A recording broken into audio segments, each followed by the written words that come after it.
एक चरवाहे के नाम पर रखा गया है गलवान घाटी का नाम। लद्दाख की गलवान घाटी अब हमारे देश के इतिहास का एक महत्वपूर्ण पन्ना बन चुकी है, क्योंकि यहाँ चीन ने धोखे से हमारे 20 जवानों को शहीद कर दिया था।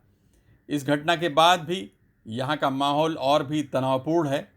यहाँ भारत और चीन की सेनाएं आमने सामने खड़ी हैं। ये इलाका करीब 14,000 फीट की ऊंचाई पर है और यहाँ का तापमान -20 डिग्री तक नीचे चला जाता है।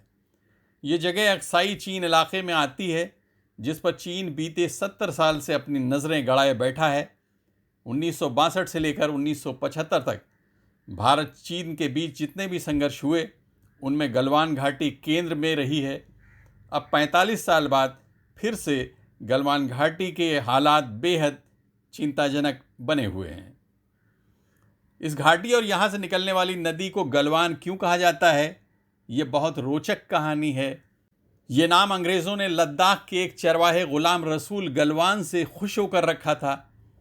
गुलाम रसूल ने इस पुस्तक के अध्याय द फाइट ऑफ चाइनीज़ में 20वीं सदी के ब्रिटिश भारत और चीनी साम्राज्य के बीच सीमा के बारे में बताया है।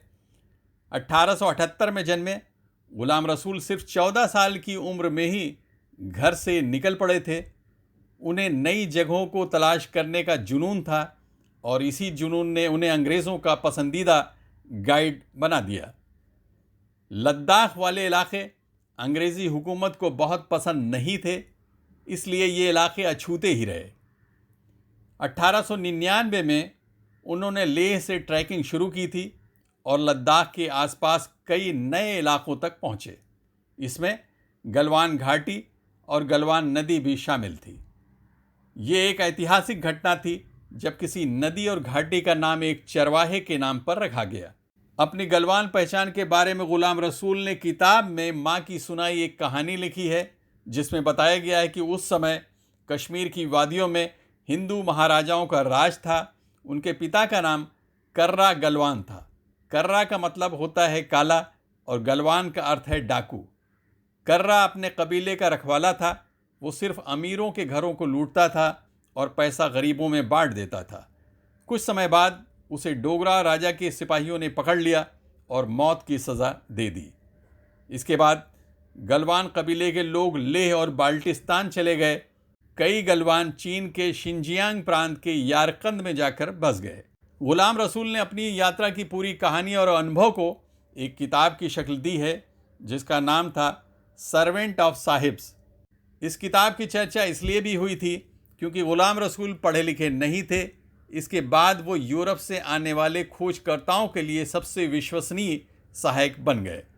फॉरसेकिंग पैराडाइज किताब के मुताबिक एक्सप्लोरर गुलाम रसूल 15 महीने के मध्य एशिया और तिब्बत के सख्त पैदल सफ़र के बाद 1885 में लेह पहुँचे थे।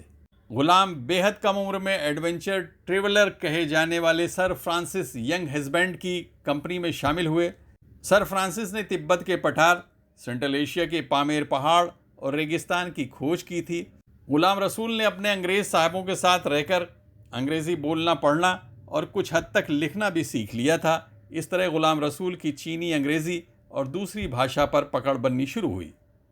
इस दौरान उन्होंने टूटी फूटी अंग्रेज़ी में सर्वेंट ऑफ साहिब्स किताब लिखी। इस किताब का शुरुआती हिस्सा ब्रिटिश एक्सप्लोरर सर फ्रांसिस ने लिखा। सर फ्रांसिस लिखते हैं कि हिमालय के लोग बहुत कठिन परिस्थितियों से गुजरते हैं और सबसे कुदरती जोखिम झेलते हैं। वो बाहर से आने वाले मुसाफिरों की खिदमत करते हैं, जबकि ये सब समझना बाहर वालों के लिए आसान नहीं है। जम्मू कश्मीर के पहले commissioner sir Walter S Lawrence अपनी किताब द वैली ऑफ कश्मीर में लिखते हैं कि यहाँ गलवान लोगों को घोड़ों की देखरेख करने वाला माना जाता था। ये थोड़े सांवले होते हैं और इनका कश्मीरी लोगों से कोई ताल्लुक़ नहीं है। लेह के चंस्पा योरतुंग सर्कुलर रोड पर गुलाम रसूल के पूर्वजों का घर आज भी मौजूद है। उनके नाम पर यहाँ गलवान गेस्ट हाउस भी है। अभी यहाँ उनकी चौथी पीढ़ी के कुछ सदस्य रहते हैं।